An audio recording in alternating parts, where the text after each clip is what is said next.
Wesh l'équipe, ça fait un petit moment que je suis pas venu faire de vidéo.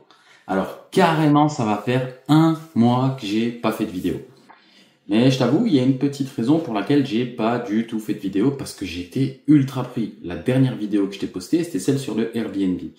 Et tu t'imagines bien que ce qui m'a pris énormément de temps, c'est ce Airbnb là justement. Mais j'ai des super nouvelles.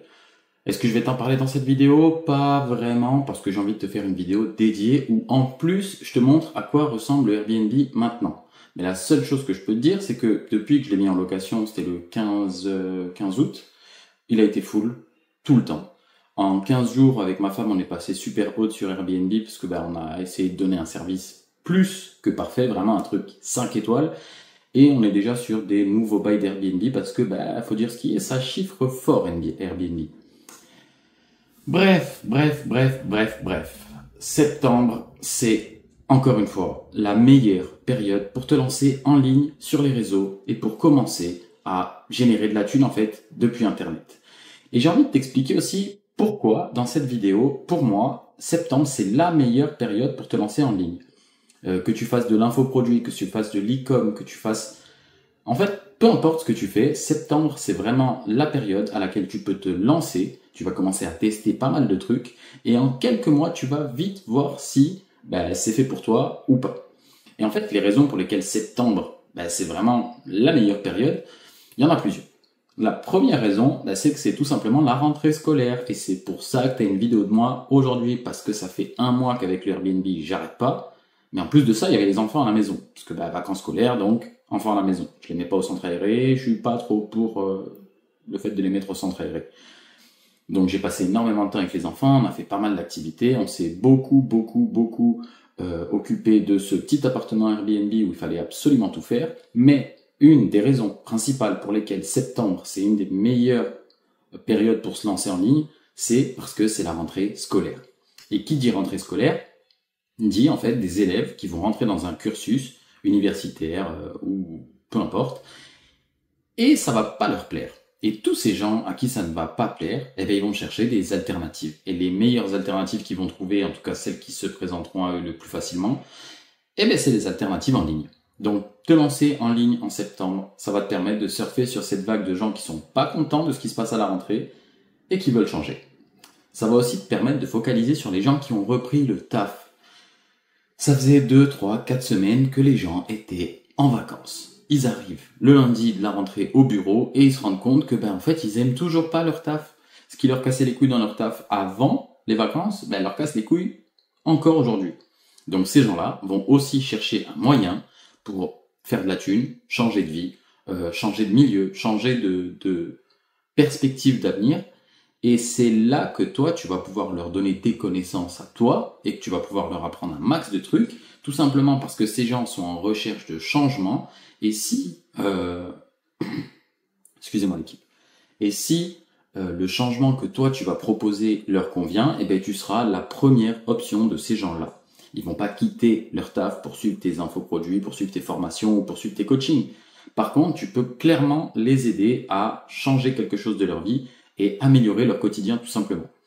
Donc ça, c'est déjà les deux meilleures raisons. Les gens qui reprennent les cours, les gens qui reprennent le taf et qui sont pas forcément contents de tout ce qui se passe. Au-delà de ça, c'est le Q4. Alors, tous les mecs de l'e-com vont te dire le Q4 c'est l'endroit où ça chiffre le plus, blabla, n'importe qui peut faire de la thune. C'est pas vrai, c'est pas n'importe qui peut faire de la thune. Par contre, c'est vrai que si tu as toujours eu envie de lancer un shop, un e-com, une boutique de dropship même ou peu importe, c'est vrai que commencer maintenant, c'est sûrement la meilleure période de l'année parce que les gens sont réceptifs. Bientôt, il va y avoir les fêtes de Noël et tu sais très bien que les gens avant les fêtes de Noël, ils dépensent énormément. Alors le mois de septembre, c'est pas le mois qui voit les plus grosses dépenses, tout simplement parce que les gens qui ont des enfants, ils ont préparé la rentrée scolaire et il faut leur laisser un peu de temps. Donc si tu veux même te lancer dans l'e-commerce, c'est le bon moment parce que tu vas pouvoir tester tes produits tout le mois de septembre et quand tu vas avoir trouvé un produit qui va te faire kiffer, tu vas pouvoir le mettre en prod octobre, novembre, décembre. Enfin bref, là, si toi, t'es intéressé par le fait de lancer un business en ligne, non, je t'arrête, j'ai rien à te vendre. Là, tout de suite, on n'est pas là pour ça. C'était juste pour te dire que c'est clairement le meilleur moment pour toi pour te sortir les doigts du fiac et faire ce que tu as envie de faire depuis toujours et que tu n'as jamais osé faire. Dans cette vidéo, en fait, je voulais surtout te faire un tout petit tuto très rapide. Je te ferai un tuto beaucoup plus détaillé. À la limite, je pense que je vais faire tout un guide Notion pour justement appuyer mes propos. Mais je voulais te faire un petit tuto sur comment tu vas pouvoir, toi, te lancer assez rapidement en ligne. La première chose que tu dois faire quand tu veux te lancer en ligne, c'est te poser la question du pourquoi tu veux te lancer en ligne. Je te le dis direct, si le pourquoi c'est je veux faire de la thune rapidement, ça va être compliqué. Si tu as une raison un petit peu plus poussée qui est oui, j'ai besoin en fait de faire de l'argent en ligne parce que c'est ce qui va m'apporter la liberté géographique de pouvoir bouger où je veux, parce que c'est vrai, l'équipe. Excusez-moi, je reçois des appels sur les ordis. Parce que oui, c'est la rentrée, donc je suis blindé d'appels. Enfin bref. Il va falloir que tu comprennes le pourquoi tu te lances en ligne. Tes raisons, elles doivent être à peu près solides. Tu peux pas te lancer en ligne et te dire ouais, t'inquiète, je vais lancer un truc, ça va le faire et je vais quitter mon taf et je vais changer ma vie. Ça marche pas vraiment comme ça. Il faut que tu aies une réelle raison, une raison qui va te permettre en fait d'être patient. Parce que se lancer en ligne, ça prend un petit peu de temps. Alors ça peut se faire en quelques semaines, quelques mois, hein. Mais si t'as pas de raison assez grosse pour justement te pousser à continuer quoi qu'il arrive, ça va être très compliqué. Je vais te donner un petit exemple. Je me suis lancé sur Twitter il y a exactement 1 an. Pendant 6 mois, j'ai juste construit une audience. J'ai fait des posts, j'ai récupéré des gens, j'ai parlé avec des personnes, j'ai construit une vraie audience autour de mon compte Twitter. Donc les 6 premiers mois, j'ai pas touché 1 euro. Ça fait 6 mois que mon compte Twitter génère de l'argent tous les mois, quoi qu'il arrive, que je poste ou que je poste pas. Les gens viennent, ils vont cliquer sur les liens dans ma bio, ils vont cliquer sur les liens sur les trades que je fais et qui font pas mal de vues. Et c'est ça qui va me permettre à moi de transformer les simples viewers en argent qui arrive sur mon compte. Mais sache-le, les 6 premiers mois, j'ai rien touché. En fait, les 6 premiers mois, j'étais vraiment là en mode, je vais construire une audience. Et je cherche pas à comprendre quoi que ce soit d'autre. Je veux juste que les gens viennent s'abonner à moi, s'intéresser à ce que je fais, lire ce que j'écris, etc. Et là, on en arrive au deuxième point. Tu vas pas pouvoir construire une audience n'importe comment. Parce qu'il faut quand même que tu prennes un sujet dans lequel tu as un minimum de connaissances. Faut pas non plus que tu passes pour un clown dès que tu vas aborder quelque chose. Par exemple, moi, en e-commerce, j'y connais strictement rien j'y connais rien. J'ai fait tourner, 5 boutiques. Sur les 5, t'en as 2 qui ont fait quelques milliers d'euros, et t'en as 3 qui ont flop de fou et qui m'ont fait perdre tous les milliers d'euros que j'avais fait sur les 2.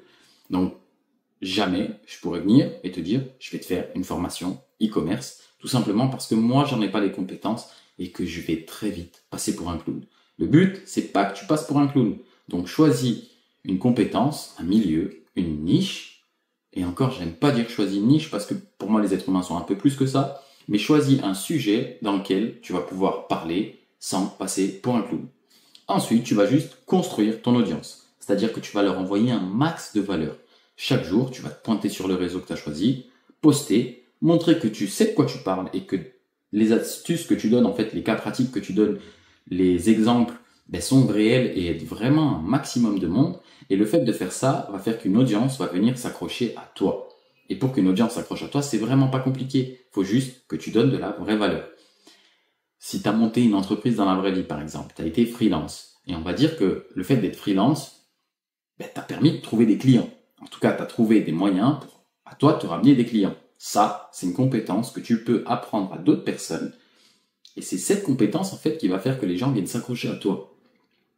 Tu peux, par exemple, être très bon en e-commerce. Si tu es très bon en e-commerce, commence à donner des tips sur comment lancer sa première boutique, comment faire ci, comment faire ça. Tu peux être un pro de l'Airbnb. Et si tu es un pro de l'Airbnb, tu vas donner un maximum de valeur gratuitement aux gens qui viennent lire tes posts. Parce que tu as juste envie que les gens se disent « mais cette personne-là, elle y connaît pas mal dans son domaine. Vas-y, je vais la suivre parce que ça va pouvoir m'aider. » Moi, par exemple, quand j'ai commencé, ma niche, c'était l'intelligence artificielle et le Web3.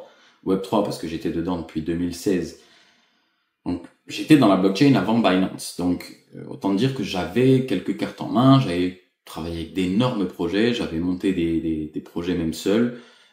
Donc, j'avais une certaine expertise. J'ai commencé à en parler, mais le monde du Web3 m'a vite cassé les couilles. Ça m'a permis de switcher sur une autre de mes passions qui était l'IA. Et alors, je suis pas venu de nulle part à parler d'IA. En fait, de base, j'avais déjà fait quelques petits trucs en IA avant que ChatGPT soit à la mode.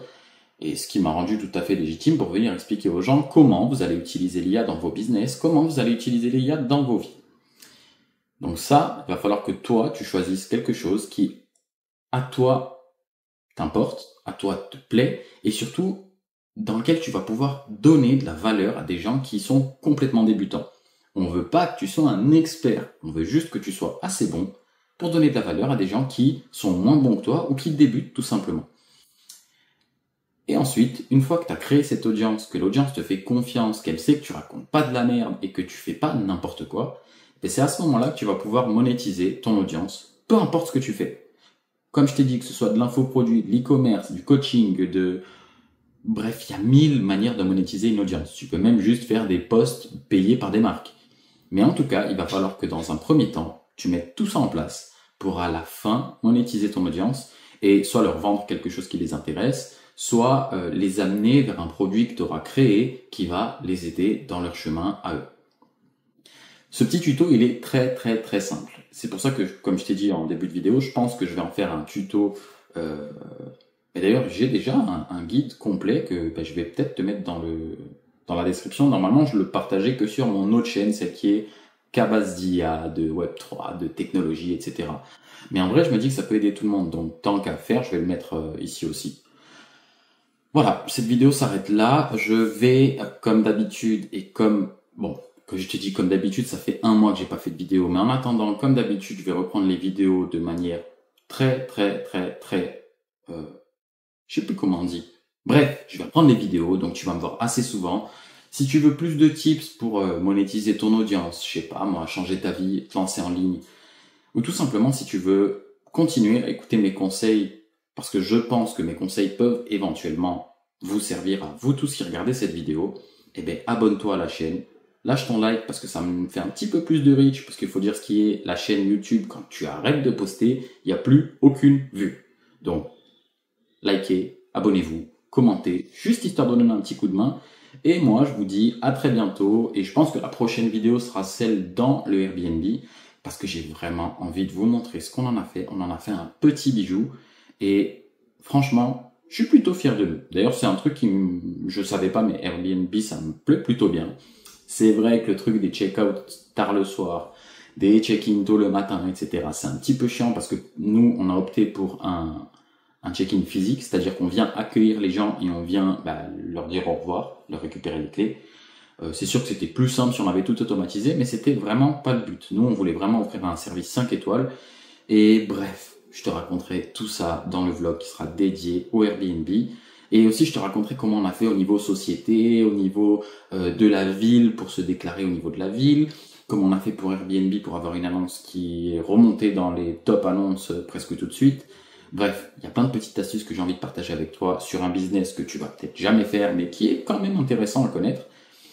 Et la petite anecdote rigolote, c'est que on a monté un Airbnb et ni moi ni ma femme ne sommes jamais allés de notre vie dormir dans un Airbnb. Comme quoi, tu peux vraiment faire absolument tout ce que tu veux à partir du moment où tu t'en donnes les moyens. Bref, c'était Karim. Comme je t'ai dit, abonne-toi à la vidéo, c'est pas la dernière, il y en aura d'autres. Peace, à très bientôt.